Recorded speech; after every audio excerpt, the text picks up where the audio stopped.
누가복음 제16장 19절부터 오늘 31절까지 본문이 좀 긴데요. 네, 우리 같이 보겠습니다. 19절부터 31절 우리 같이 읽습니다. 시작.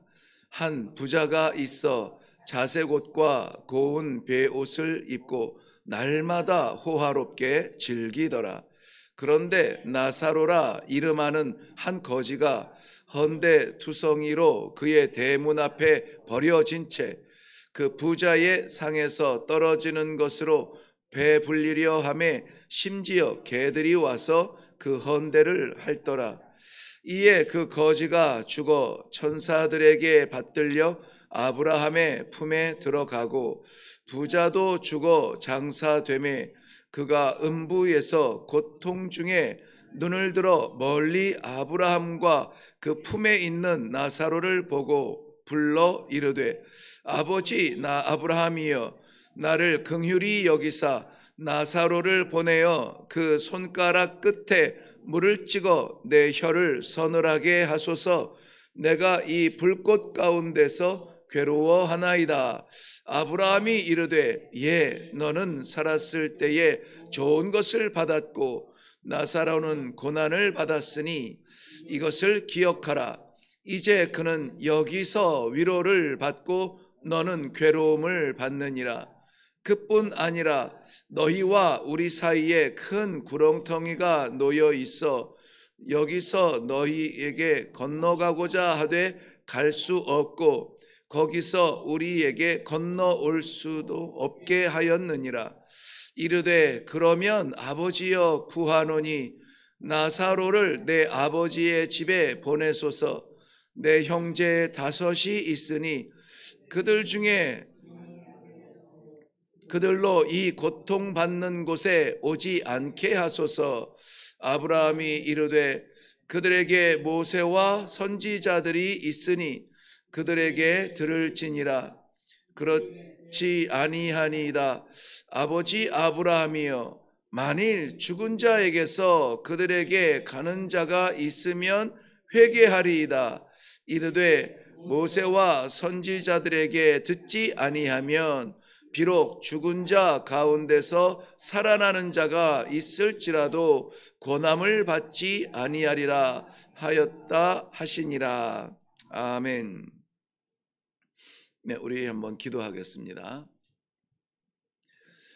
이 땅 살아가는 내 삶의 자리가 종점이 아니요 우리 하나님 예비하신 그곳, 우리 주님 계신 그곳, 영원한 그곳을 우리에게 소망으로 주신 아버지, 오늘도 어떻게 살아가야 될지 궁금하던 중에 그 나라를 바라보며 살아갈 수 있는 길을 열어주시니 감사합니다.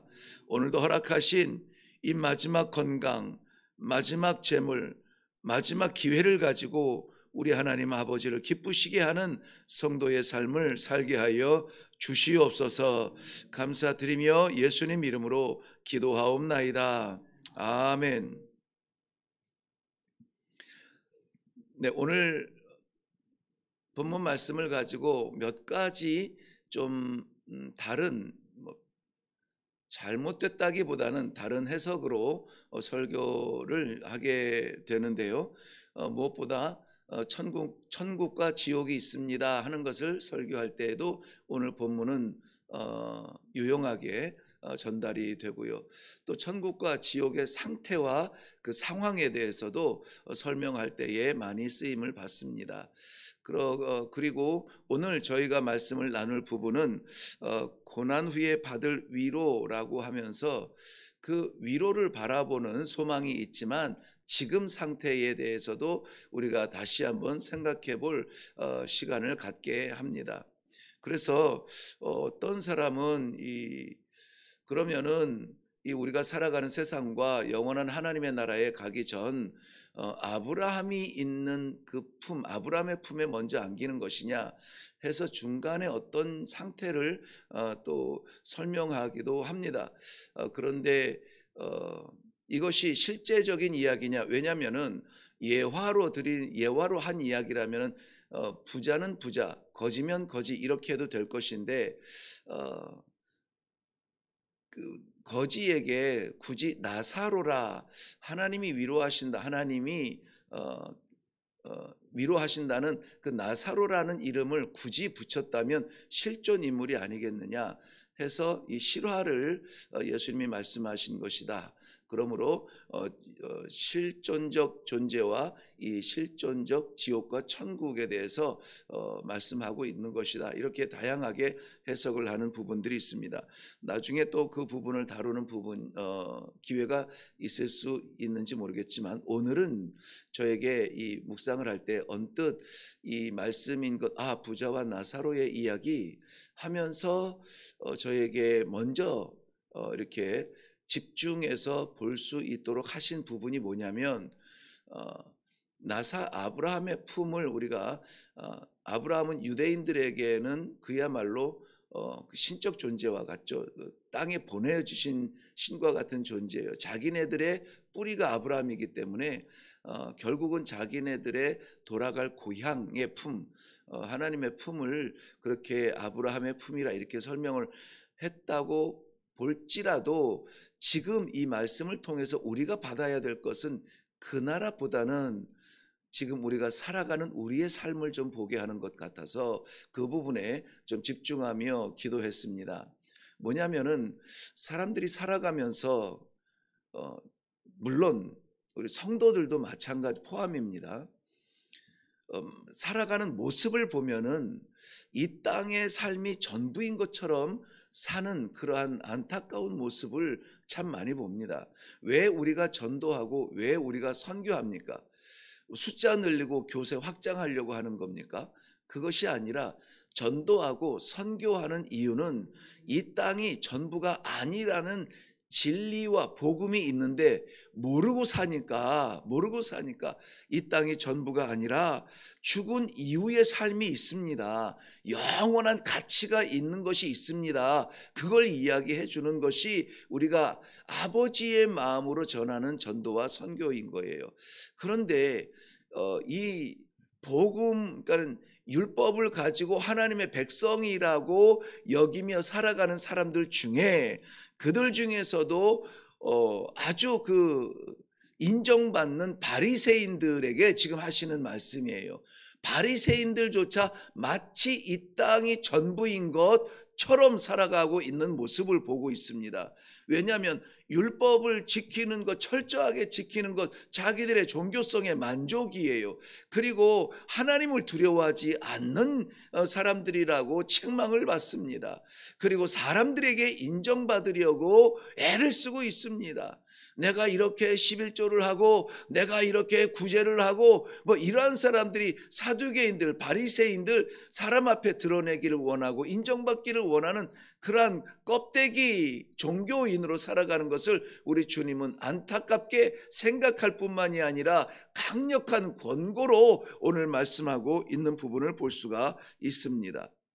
그래서 오늘 본문 말씀은 예수님이 왜 이 말씀을 하셨을까? 누구에게 하셨다고요? 바리새인들에게 이 말씀을 하시는데, 어제와 그저께의 그 말씀의 맥락이 이어지고 있는 것입니다. 바리새인들에게 이 말씀을 하고 있는데, 예수님의 그 안타까운 마음은 성도들이 이 땅에서 어떻게 살아가야 되는가 하는 것을 말씀하고 있다는 것입니다. 성도들의 삶이, 날마다의 삶이 왜 중요한지, 왜 말씀에 순종해야 되는지, 우리가 이렇게 드려지는 주일 예배, 새벽 예배, 수요 예배, 정해진 예배도 귀하지만 세상 속에 들어가서 살아가는 공개된 우리의 예배, 즉 산제사로 드리는 하나님이 기뻐하시는 그 살아있는 예배, 그것도 왜 중요한지, 그것을 오늘 말씀 가운데 우리에게 허락해 주시는데요.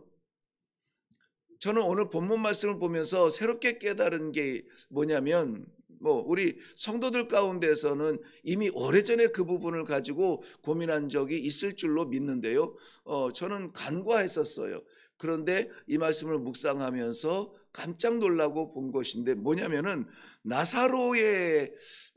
나사로가 땅에서 살면서 고통당한 부분만 보이지 구원을 받기 위해서 특별히 뭔가 했다는 내용이 없어요. 그의 믿음의 생활에 대한 부분이 없어요. 하지만 부자는 어떻습니까? 부자는 해야만 했던 일을 하지 않았기 때문에 그 결과는 뭐죠? 짧은 풍요와 영원한 형벌을 받게 되었다. 그렇다면 우리가 나사로를 들여다볼 필요도 있지만 우리는 집중적으로 오늘 이 부자의 상황을 좀 보려고 합니다. 우리가 이 땅에서 하나님 앞에 어떻게 살아야 합니까? 라는 질문을 할 때에 대답해 주시는 그러한 부분과 같아요. 19절 말씀에 보면은 19절 말씀, 한 부자가 있어 자색 옷과 고운 베옷을 입고 날마다 호화롭게 즐기더라. 날마다 호화롭게 즐기더라, 잔치하더라 하는데 정말 날마다 잔치했을까? 이 부자들은 자기들이 가지고 있는 것을 드러내기를 원해서 날마다 잔치하는 것은 자기의 부요를 자랑하기 위한 방편이에요.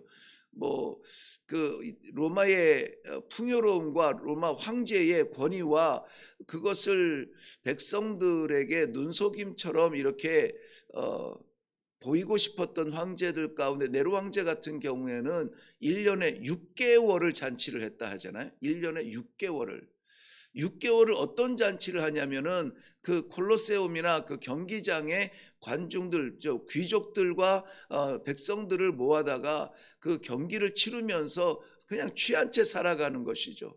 이만큼 우리가 잘 지내고 있다, 우리는 마음껏 할 수 있다, 이런 걸 드러내기 위한 그러한 잔치, 파티와 같은 건데요. 이 부자의 파티는 날마다 파티를 하고 있었다고 말합니다. 이 한 줄 문장을 자색 옷을 입고 날마다 호화롭게 즐기는 이러한 한 줄 문장으로도 부자가 얼마나 호화스러운 평안한 안정된 즐기는 삶을 살았는지 볼 수가 있다는 것이죠.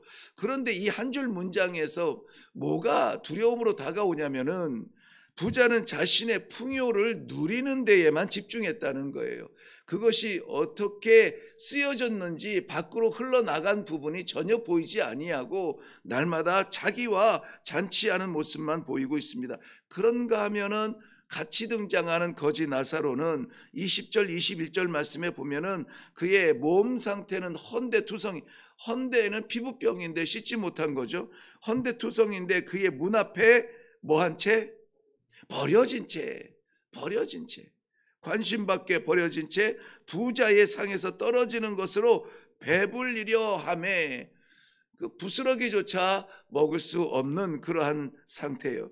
나사로의 상태는 굶주렸고 개들이 심지어 와서 그 헌대를 핥더라. 쫓아낼 힘도 없고 심지어 개조차 굶주리는 것은 아닌가. 여러분 그 가끔 아프리카 도와주세요 이런 동영상 볼 때 이렇게 기진해서 기운 하나도 없는 이 갓난아이 막 눈물 콧물 줄줄 막 얼굴에 떡이 됐는데 팔이 잔뜩 붙어 있고 아이고 저 팔이 좀 쫓아내지, 그런 것만 보신 사진이 있을 거예요.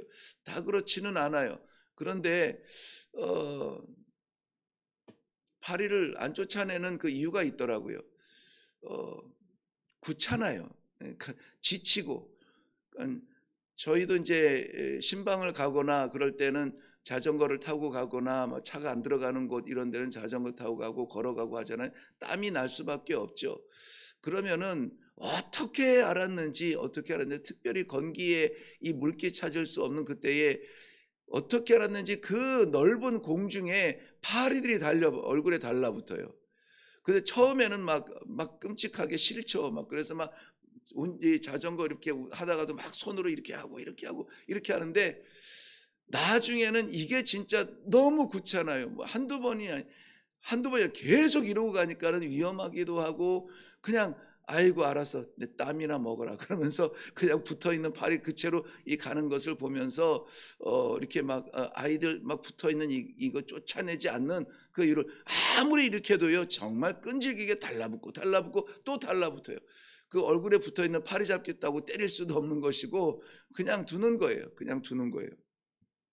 여기에서 이 개들이 와서 그 헌들을 할 때에도 얼마나 쫓아냈겠습니까? 저리가 했는데 그래도 와서 하는 거예요.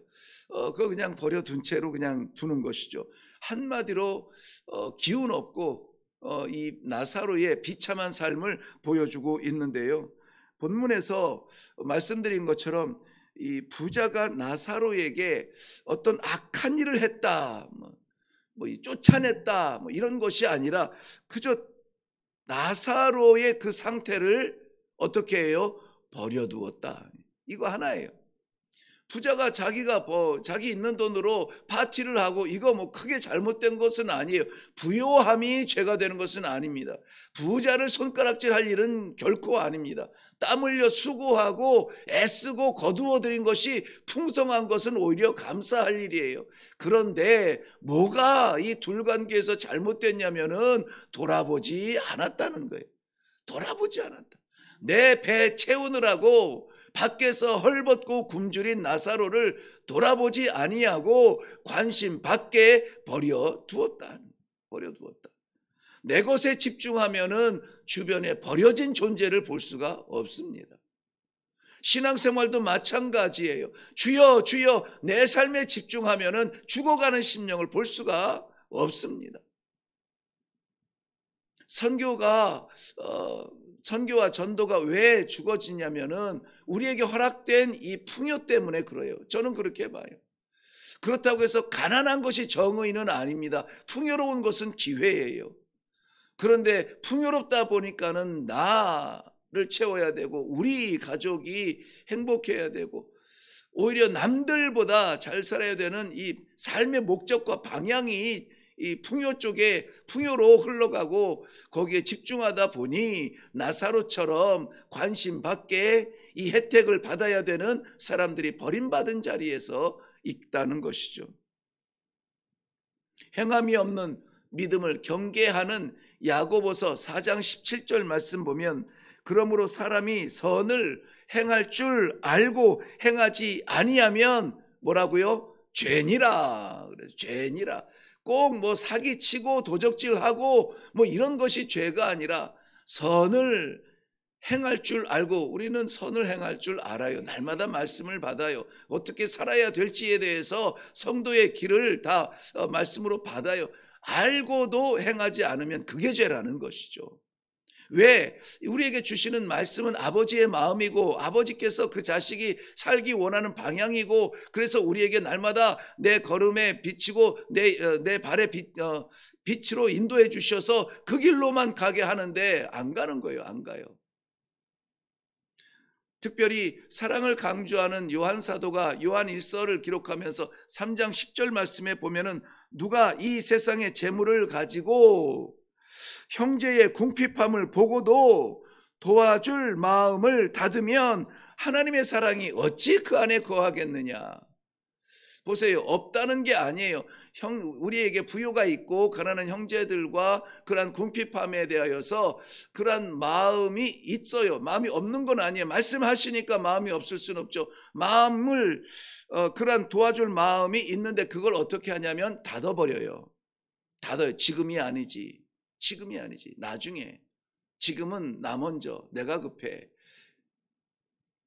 마음을 닫으면 하나님의 사랑이 어찌 그 안에 거하겠느냐. 부자는 하나님께 맡기신 재물을 자신의 쾌락을 위해서만 사용했습니다. 그런데 아브라함의 품에 있는 나사로를 보세요. 22절 보면은 이에 그 거지가 죽어 천사들에게 받들려 아브라함의 품에 들어가고 나사로는 세상에서 아무것도 가지지 못했지만 죽은 후에 하나님의 위로를 받는다.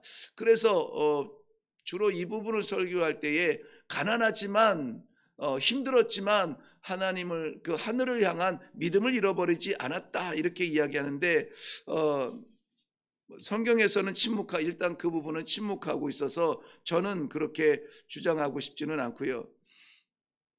반면에 이 부자의 이야기에 우리가 집중하는 이유가 있어요. 그는 죽어서 음부에서 고통을 받으며 불꽃 가운데에서 괴로워하더라. 24절 한번 보시겠어요? 그 부자의 간절함입니다. 아버지 아브라함이여 나를 긍휼히 여기사 나사로를 보내요. 자, 이 부자는 자신이 살았을 때 했어야 했던 일을 하지 못한 것에 대한 후회가 몰려오는 것입니다. 이제 깨달았는데, 그렇지만 회개의 기회는 이미 지나갔다. 생명이 있을 때, 가능성 있을 때 우리에게 기회가 있을 때 해야 된다는 거예요. 이를 갈며 밖에서 울며 통곡할지라도 기회가 안 된다는 것이죠. 아브라함은 말합니다. 너는 살았을 때 좋은 것을 받았고 나사로는 고난을 받았음에 이제 그는 여기서 위로를 받고 너는 괴로움을 받느니라. 부자의 음부에서 받는 이 고통은 부자였기 때문이 아니라고 말씀을 드렸습니다. 그의 풍요를 나누지 않았다는 것이죠. 가난한 자를 돌아보지 않았습니다. 우리가 굳이 확대해서 이것을 해석한다 할지라도 영적으로 말씀의 진리에 가난한 자, 복음을 알지 못하는 자를 우리는 채워주지 않고 나 살았다 만족하며 살아가고 있었다는 것입니다. 마태복음 25장 45절 말씀에는 너희가 여기 내 형제 중에 지극히 작은 자 하나에게 한 것이 곧 내게 한 것이요. 내 지극히 작은 자 하나에게 하지 아니한 것이 내게 하지 아니한 것이라. 내게 하지 아닌 것이. 우리가 하나님을 날마다 부른다고 하면서 하나님은 내가 너를 알지 못한다고 말씀해요. 부자는 후회하지만 회개의 기회가 지나갔습니다. 자신은 돌이킬 수 없게 된 것을 깨닫고 다섯 형제를 염려하지만 그들에게는 말씀이 있다. 그들에게는 전해지는 말씀이 있다. 진리가 있고 복음이 있다. 그들에게 듣지 아니하면은 어떤 기적을 체험해도 돌아서지 않는다. 못 믿는다는 거예요. 저는 이 말씀에 대한 이해가 확실히 되더라고요. 기적을 체험하고 질병을 고치고 문제가 해결이 되어지고 그런 것을 체험하면 믿음이 확 자랄 것 같은데 그렇지 않다는 거죠. 기적의 떡과 물고기를 먹고도 예수를 못 박으라고 손가락질했던 유대인들의 모습을 보면서 우리에게는 믿음이 필요한 거지 기적이 필요한 것이 아니다. 오늘도 하나님께서 우리들에게 주시는 이 믿음은 하나님의 나라를 바라보며 믿는 믿음이라면 그 아버지께서 내게 주신 사명적 삶을 오늘 기꺼이 살아드림으로 말미암아 나누고 베풀고 꾸어주며 사랑하며 살아가는 오늘 하루가 우리들에게는 축복이요. 채워지고 배부른 것이 우리들에게 축복이 아니라 그건 기회다. 우리의 기회를 주신 하나님께 감사합니다. 기도하겠습니다. 주님께서 허락하신 생명, 주와 동행하는 것이 이보다 더 큰 행복은 없고 이보다 더 큰 소망이 없음을 인하여 감사합니다.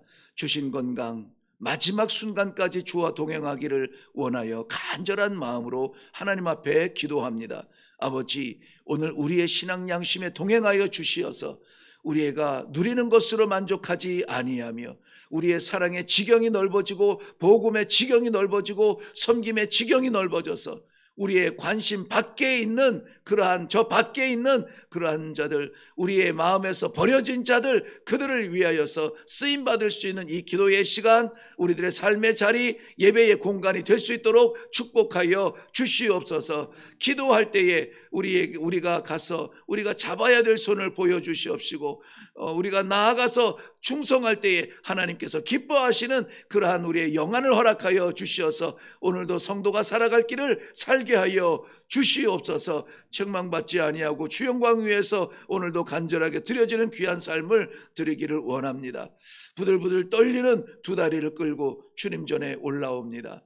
이렇게라도 주님과 주님 말씀 받고 기도하게 하시니 감사합니다. 생명 드리듯 올려드리는 귀한 감사의 예물이 우리 하나님 아버지 앞에 상달되게 하여 주시옵시고 우리 하나님 아버지 앞에 서는 날까지 정말 믿음의 어머니로 우리 하나님께서 마지막 시대의 믿음을 보여주는 귀한 어른의 발자취로 삼아주시고 인도해 주시고 함께 동행하여 주시옵소서. 모든 성도들에게 동일한 은혜를 베풀어 주실 줄로 믿사옵고 예수님의 이름으로 기도하옵나이다.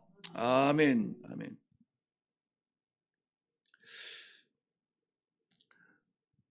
네, 오늘 우리 말씀에 의지하여서 다른 거 아니고 먼저 우리 부자의 모습이 나의 모습 되지 않기를,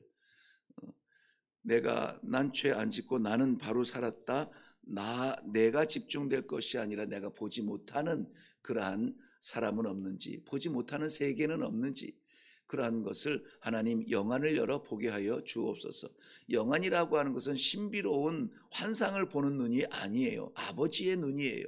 아버지의 눈으로 볼 수 있는 그러한 세계가 열리게 하여 주시옵소서.